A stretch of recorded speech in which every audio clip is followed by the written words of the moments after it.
Sandur TV ಸಮಸ್ತ ವೀಕ್ಷಕರಿಗೆ ನಮಸ್ಕಾರ. ನಾನು ರಾಮು ಅರಕೇರಿ.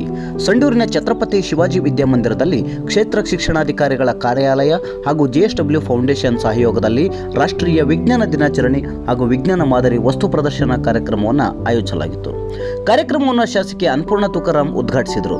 ನಂತರ ವಿದ್ಯಾರ್ಥಿಗಳನ್ನು ಕುರಿತು ಮಾತನಾಡಿದ ಅವರು, ಶಿಕ್ಷಕರು ವಿದ್ಯಾರ್ಥಿಗಳ ಕುತೂಹಲ ತಣಿಸಿ ವಿದ್ಯಾರ್ಥಿಗಳು ಶಿಕ್ಷಕರ, ಪೋಷಕರ ಹಾಗೂ ವಿಷಯ ಪರಿಣಿತರ ಮಾರ್ಗದರ್ಶನ ಪಡೆದು ಸಂಶೋಧನೆಯಲ್ಲಿ ತೊಡಗಿ ಸಾಧಿಸಿ ನಮ್ಮ ಪೂರ್ವಜರು ಕೂಡ ಶತಮಾನಗಳ ಹಿಂದೆಯೇ ವೈಜ್ಞಾನಿಕ ಮನೋಭಾವ ಹೊಂದಿದ್ದರು.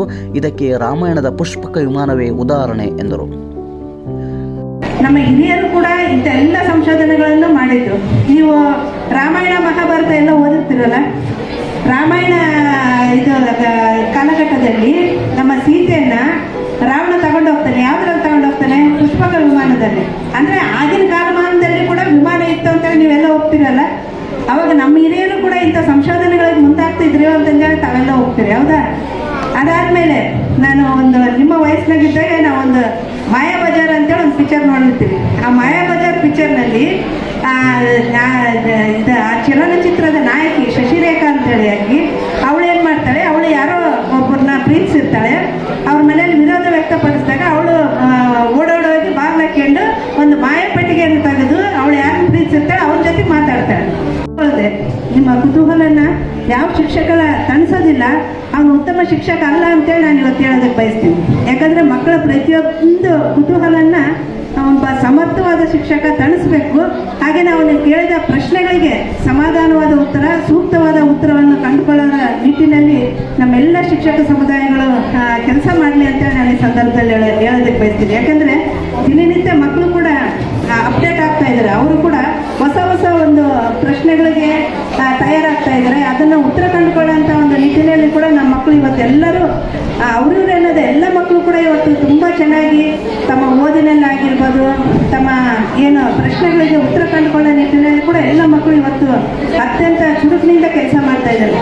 ಈ ಮಕ್ಕಳ ಒಂದು ಕಲಿಕೆ ಒಂದು ಸಾಮರ್ಥ್ಯಕ್ಕೆ ತಕ್ಕನಾಗಿ ನಾವು ಕೂಡ ಇವತ್ತು ಅವರ ಒಂದು ವೇಗಕ್ಕೆ ನಾವು ಕೂಡ ಹೆಚ್ಚಾಗಬೇಕಾಗಿದೆ. ಇವತ್ತೆಲ್ಲ ವಿತ್ ನಮ್ಮ ಪೋಷಕರು ಸೇರಿ ಮತ್ತು ಪಾಲಕ ಪೋಷಕರು ಮತ್ತು ಶಿಕ್ಷಕರು ವೃಂದದವರು ಕೂಡ ಅವ್ರ ವೇಗಕ್ಕೆ ಇವತ್ತು ನಾವು ಹೆಚ್ಚಾಗಬೇಕಾಗಿದೆ. ಅಷ್ಟೊತ್ತು ಅವರು ಎಷ್ಟು ಸಂಶೋಧನೆ ಮಾಡಿದಕ್ಕೆ ಇವತ್ತು ನಾವೆಲ್ಲ ನಮ್ಮ ಮನೇಲಿ ಎಲೆಕ್ಟ್ರಿಸಿಟಿ ಬಳಸ್ತೀವಿ, ಕರೆಂಟ್ ಬಳಸ್ತೀವ ಇಲ್ಲ. ಅದರಿಂದ ಒಬ್ಬರು ಶ್ರಮ ಐತೆ ಇಲ್ಲ, ಒಬ್ಬ ವಿಜ್ಞಾನಿ ಶ್ರಮ ಐತೆ, ಹೌದಾ? ಈಗ ನೀವು ಮೋಟರ್ ಸೈಕಲ್ಲು, ಕಾರು ಪ್ರತಿಯೊಂದು ಬಳಸ್ತಾ ಇರ್ತೀವಿ. ಎಲ್ಲದು ತಂತ್ರಜ್ಞಾನ ಆಧಾರಿತವಾಗಿರ್ತಕ್ಕಂಥದ್ದು, ಎಲ್ಲರೂ ವೈಜ್ಞಾನಿಕ ಆಧಾರಿತವಾಗಿರ್ತಕ್ಕಂಥದ್ದು. ಇವೆಲ್ಲ ಸಮಸ್ಯೆ, ಇವೆಲ್ಲ ಒಂದು ನಮ್ಮ ಒಂದು ಪ್ರಶ್ನೆಗಳಿಗೆ ಉತ್ತರ ಎಲ್ಲಿ ಸಿಗ್ತಾ ಅಂತಂದ್ರೆ ಸ್ವತಃ ಅವರು ಹೋಗಿ ಅದು ಸಮಸ್ಯೆಗಳಿಗೆ ಉತ್ತರ ಹುಡುಕಂತ ಹೋದಾಗ ಅದಕ್ಕೆ ಅವರೇ ಉತ್ತರ ಕಂಡುಕೊಂಡ್ರು, ಹೌದಾ? ಅದಕ್ಕೆ ತಕ್ಕನಾದ ಒಂದು ಪೂರಕವಾದ ವಾತಾವರಣವನ್ನು ಅವ್ರು ನಿರ್ಮಾಣ ಮಾಡ್ಕೊಂಡ್ರು. ಆಮೇಲೆ ಹೆಚ್ಚು ಸಂಶೋಧನೆಗಳನ್ನು ಮಾಡಿದಾಗ ಅದಕ್ಕೆ ಉತ್ತರ ಸಿಕ್ತು. ಇವತ್ತು ನಿಮ್ಮಲ್ಲಿ ಏನಾದರೂ ಒಂದು ಪ್ರಶ್ನೆ ಉದ್ಭವ ಆಯಿತು, ಏನೋ ಈಗ ಏನು ನಡೀತಕ್ಕಂಥದಕ್ಕಿಂತ ವಿಭಿನ್ನವಾಗಿ ನೀವು ಯೋಚನೆ ಮಾಡ್ತಾ ಇದ್ದೀರಿ ಅಂತಂದರೆ ನೀವು ಅದ್ರ ಬಗ್ಗೆ ಹೆಚ್ಚಿನ ಒಂದು ಸಂಶೋಧನೆ ಮಾಡ್ತಕ್ಕಂಥ ಅಗತ್ಯ ಇದೆ ಅಂತ ನಾನು ಹೇಳೋದಕ್ಕೆ ಬಯಸ್ತೀನಿ, ಆಯಿತಾ? ನಿನ್ನಲ್ಲಿ ಒಂದು ಪ್ರಶ್ನೆ ಉದ್ಭವ ಆಯ್ತಂದ್ರೆ ಅದಕ್ಕೆ ಉತ್ತರ ಕಂಡುಕೊಳ್ಳೋಂಥ ನಿಟ್ಟಿನಲ್ಲಿ ನಿನ್ನ ಶಿಕ್ಷಕರ ಒಂದು ಮಾರ್ಗದರ್ಶನ ತೆಗಿಬೇಕು, ಆಮೇಲೆ ನಿನ್ನ ಹಿರಿಯರ ಮಾರ್ಗದರ್ಶನ ತೆಗಿಬೇಕು. ಆ ಒಂದು ವಿಷಯದಲ್ಲಿ ಯಾರು ಪರಿಣಿತರಾಗ್ತಾರೆ ಅವ್ರ ಮಾರ್ಗದರ್ಶನ ತಗೊಳ್ಳೋದಕ್ಕೆ ಪ್ರಯತ್ನ ಮಾಡಿ. ಅದಕ್ಕಿಂತ ಹೆಚ್ಚಿನ ನನಗೆ ಬೇಕು ಅಂತಂದ್ರೆ ಸ್ವತಃ ನೀನೇ ಸಂಶೋಧನೆಗಳಿಗೆ ಅವಾಗ ನೀನು ಉತ್ತರ ಕಂಡುಕೊಳ್ತಿ. ಆಗ ನೀನು ಇಡೀ ಪ್ರಪಂಚಕ್ಕೆ ಒಂದು ವಿಭಿನ್ನವಾದ ಪ್ರಯತ್ನವನ್ನು ಮಾಡಿ ಇಡೀ ಪ್ರಪಂಚಕ್ಕೆ ಏನು ಅನುಕೂಲ ಆಗ್ತಕ್ಕಂಥದ್ದು ಒಂದು ಹೊಸ ಒಂದು ಆವಿಷ್ಕಾರವನ್ನು ನೀವು ಮಾಡೋದಕ್ಕೆ ಸಾಧ್ಯ ಆಗುತ್ತೆ. ನಿಮ್ಮ ಅಕ್ಕ ತಂಗಿಯರ ಮನೇಲಿ ಯಾರು ಇರ್ತಾರೋ ಅವ್ರಿಗೆ ಕೇಳ್ತೀರಿ, ಅಕ್ಕ ಅಕ್ಕಲೆ ಹೆಂಗೆ ಆಗ್ತೈತಿ, ಮತ್ತೆ ಕತ್ಲೆ ಹೆಂಗೆ ಬರ್ತೈತಿ, ಇದು ಯಾಕೆ ಹಿಂಗೆ ಆಗ್ತೈತಿ ಅಂತೇಳಿ ಅವಾಗ ನಿಮ್ಮ ತಂದೆ ತಾಯಿ ನಿಮಗೆ ಅವಾಗ ನಿಮ್ಗೆ ಅವ್ರ ತಿಳುವಳಿಕೆ ಮಟ್ಟ ಎಷ್ಟಿರುತ್ತೆ ಅಷ್ಟು ನಿಮಗೆ ಸಮರ್ಪಕವಾದ ಉತ್ತರ ಕೊಡೋ ಪ್ರಯತ್ನ ಮಾಡ್ತಾರೆ. ಅದಾದ ನಂತರ ನಿಮ್ಮಲ್ಲಿ ಕೆಲವೊಂದು ಕ್ವಶನ್ಗಳು, ಒಂದು ಪ್ರಶ್ನೆಗಳು ಹಂಗೆ ಓದ್ಬಿಟ್ಟಿರ್ತವೆ. ಯಾಕಂದ್ರೆ ನಿಮ್ಗೆ ಸಮರ್ಪಕವಾದ ಒಂದು ಉತ್ತರ ಸಿಕ್ಕಿಲ್ಲ ಅಂದ್ರೆ ನಿಮ್ಮ ಮನಸ್ಸಿನಲ್ಲಿ ಅದು ಕೊರಿತಾ ಇರ್ತೈತಿ. ಈಗ ನನಗೆ ಯಾಕೋ ಇದು ಸಮಂಜಸವಾದ ಉತ್ತರ ಅನಿಸ್ಲಿಲ್ಲ, ನನಗೆ ಇದು ಸಮರ್ಪಕವಾದ ಉತ್ತರ ಅನಿಸ್ಲಿಲ್ಲ, ನನ್ನ ಪ್ರಶ್ನೆಗೆ ಇವ್ರು ಸರಿಯಾದ ಉತ್ತರ ಕೊಡಲಿಲ್ಲ ಅಂತ. ಆಗ ನೀವೇನು ಮಾಡ್ತೀರಿ, ಶಾಲೆಗೆ ಬರ್ತೀರಿ. ಶಾಲೆಗೆ ಬಂದಾಗ ನಿಮ್ಮ ಗುರುಗಳ ಹತ್ರ ಕೇಳ್ತೀರಿ ಪ್ರಶ್ನೆ, ಸರ್ ಇದು ಯಾಕೆ ಹಿಂಗೆ ನಡೀತಾ ಇದೆ ಅಂತ. ಆಮೇಲೆ ಪ್ರತಿಯೊಂದು ಕೂಡ ಇವತ್ತು ನಾವು ದಿನ ಬೆಳಗ್ಗೆ ಏನೇ ವಸ್ತು ತಗೊಳ್ರಿ ಅದರಿಂದ ಒಂದು ವಿಜ್ಞಾನ ಒಂದು ಅಡಗಿರ್ತದೆ, ಹೌದಾ? ಎಲ್ಲ ಮಕ್ಕಳಿಗೂ ಒಂದು ವಿಜ್ಞಾನ ಆಗ್ತದೆ. ಈಗ ಶಾಲೆಯಲ್ಲಿ ಬರ್ತೀರಿ, ಶಾಲೆಯಲ್ಲಿ ನಿಮ್ಮ ಗುರುಗಳ ಹತ್ರ ಪ್ರಶ್ನೆ ಕೇಳ್ತೀರಿ, ಸರ್ ಇದು ಯಾಕೆ ಹಿಂಗಾಯ್ತು, ಯಾಕೆ ಶಿಕ್ಷಕರು ನಿಮಗೆ ಅದ್ರ ಬಗ್ಗೆ ತಿಳಿಸ್ಕೊಡುವಂಥ ಕೆಲಸ ಮಾಡ್ತಾರೆ.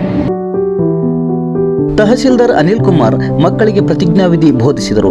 ನಂತರ ಮಾತನಾಡಿ, ಭಾರತೀಯರು ಖಗೋಳಶಾಸ್ತ್ರದಲ್ಲಿ ಈ ಹಿಂದೆಯೇ ಪರಿಣಿತಿ ಹೊಂದಿದ್ದರು ಅಂತ ಹೇಳಿದರು.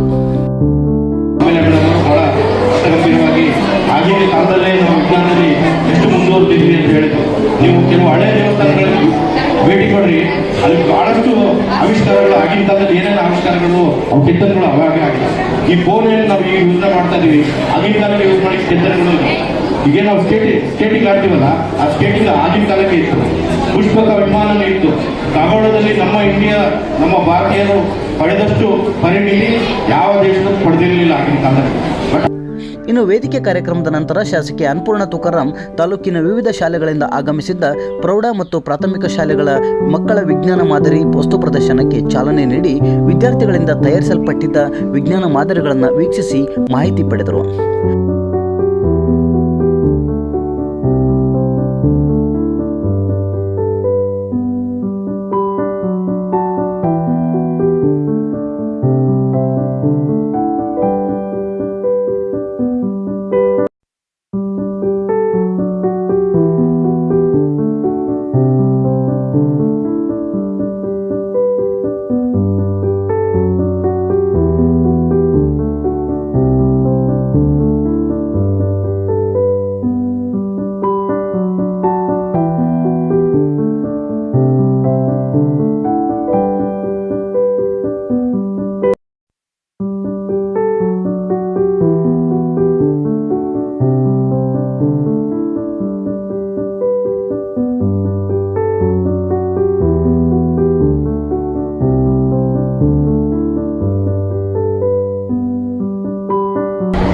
ಇವತ್ತು ಪ್ರೌಢ ವಿಭಾಗದಲ್ಲಿ ನಾವು ಈಗಾಗಲೇ ಲೆಕ್ಕಾಚಾರವನ್ನ ಮಾಡಿಸಿದ್ದೇವೆ. ವೇದಿಕೆ ಮೇಲೆ ಕೂತ್ಕೊಂಡು 65 ವಿಭಾಗಗಳಲ್ಲಿ ಮಾಡಲ್ಗಳು ಇವತ್ತು ಇಲ್ಲಿ ಪ್ರದರ್ಶನಕ್ಕೆ ಬಂದಿದ್ದಾವೆ.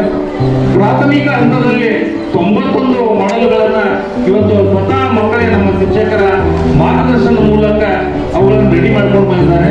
ಒಟ್ಟು 156 ಮಾಡಲ್ಗಳು ಇವತ್ತಿನ ತಾಲೂಕಾ ಮಟ್ಟದ ದಿನಾಚರಣೆಯ ಸಂದರ್ಭದಲ್ಲಿ ನಾವು ಇವತ್ತ ವ್ಯವಸ್ಥೆಯನ್ನು ಮಾಡಿಕೊಂಡಿದ್ದೇವೆ. ಇವತ್ತ ಯಾಕೆ ಹೀಗೆ ಪ್ರತಿದಿನ ಶಾಲೆಯಲ್ಲಿ ಇವುಗಳನ್ನ ನಾವು ಮಾಡ್ತಾ ಇದ್ರು ಕೂಡ ತಾಲೂಕು ಮಟ್ಟದಲ್ಲಿ ಯಾಕೆ ಮಾಡಬೇಕು ಅಂತಕ್ಕಂಥ ಚಿಂತನೆ ಕೆಲವರು ಕಡೆ ಬಂದಿರಬಹುದು. ನಮ್ಮ ಮಕ್ಕಳಲ್ಲಿ, ನಮ್ಮ ಶಿಕ್ಷಕರಲ್ಲಿ ಸೂಕ್ತವಾಗಿರ್ತಕ್ಕಂಥ ಪ್ರತಿಭೆ ಆ 4 ಗೋಡೆಗಳಿಗೆ ಮಾತ್ರ ಸೀಮಿತವಾಗಲಾಗದೆ ಸಾರ್ವಜನಿಕವಾಗಿ ಅದು ಪ್ರದರ್ಶನ ಆಗಬೇಕು. ಯಾರಿಗೆ ಟ್ಯಾಲೆಂಟ್ ಇದೆ ಅವರು ಮತ್ತೆ ಪ್ರೋತ್ಸಾಹದೊಂದಿಗೆ ಹೆಚ್ಚು ಬೆಳಿಬೇಕು ಅಂತಕ್ಕಂಥ ಒಂದು ಉದ್ದೇಶದಿಂದ ಕಳೆದ 3 ವರ್ಷದಿಂದ ನಾವು ತಾಲೂಕು ಮಟ್ಟದಲ್ಲಿ ಈ ರೀತಿಯಾಗಿರ್ತಕ್ಕಂಥ ಒಂದು ಕಾರ್ಯಕ್ರಮವನ್ನು ಮಾಡ್ತಾ ಇದ್ದೇವೆ. ಕಾರ್ಯಕ್ರಮದಲ್ಲಿ ಬಿಇಒ ಡಾಕ್ಟರ್ ಐಆರ್ ಅಕ್ಕಿ, ತಾಲೂಕು ಪಂಚಾಯಿತಿ ಪ್ರಭಾವ ಕಾರ್ಯನಿರ್ವಾಹಕ ಅಧಿಕಾರಿ ರೇಣುಕಸ್ವಾಮಿ, ಅಕ್ಷರ ದಾಸೋಹ ಸಹಾಯಕ ನಿರ್ದೇಶಕ ಶ್ರೀಧರಮೂರ್ತಿ, ಪುರಸಭೆ ಅಧ್ಯಕ್ಷೆ ಲತಾ ಉಜ್ಜಪ್ಪ, ಸಂಡೂರು ಶಿಕ್ಷಣ ಸಂಸ್ಥೆಯ ಕಾರ್ಯದರ್ಶಿ ಜಗದೀಶ್ ಬಸಾಪುರ, ಶಿಕ್ಷಕರಾದ ನಾಗರಾಜ್ ಹುಣಸೆಕಟ್ಟೆ, ಶಿಕ್ಷಣ ಇಲಾಖೆಯ ಸಿದ್ದಣ್ಣ ಯಾಳವರ್, ತಮ್ಮಣ್ಣ, ಮಂಜುನಾಥ್, ಹಾದಿಮನಿ ಜಗಣಾಚಾರಿ ಪ್ರೇಮ, ಪರಶುರಾಮ್ ಚೌಳಿ, ಜೆಎಸ್ಡಬ್ಲ್ಯೂ ಫೌಂಡೇಶನ್ನ ಪೆದ್ದಣ್ಣ, ಸಿಎಸ್ಆರ್ ವಿಭಾಗದ ರಾಜಶೇಖರ್ ಸೇರಿದಂತೆ ಸಂಡೂರು ಹಾಗೂ ತಾಲೂಕಿನ ವಿವಿಧ ಶಾಲೆಗಳಿಂದ ಆಗಮಿಸಿದ್ದ ಶಿಕ್ಷಕರು, ವಿದ್ಯಾರ್ಥಿಗಳು ಭಾಗವಹಿಸಿದರು. ಒಟ್ಟಾರೆ ಅದೊಂದು ಮಕ್ಕಳ ಹಬ್ಬದಂತೆ ಸಂಭ್ರಮದಿಂದ ಕೂಡಿತ್ತು. ಸಂಡೂರು ಟಿವಿ ಯೂಟ್ಯೂಬ್ ಚಾನೆಲ್ಗೆ ನೀವಿನ್ನೂ ಸಬ್ಸ್ಕ್ರೈಬ್ ಆಗಿಲ್ಲ ಎಂದಾದಲ್ಲಿ ಈ ಕೂಡಲೇ ಸಬ್ಸ್ಕ್ರೈಬ್ ಆಗುವ ಮೂಲಕ ನಿರಂತರ ನೋಟಿಫೈ ಆಗಿರಿ.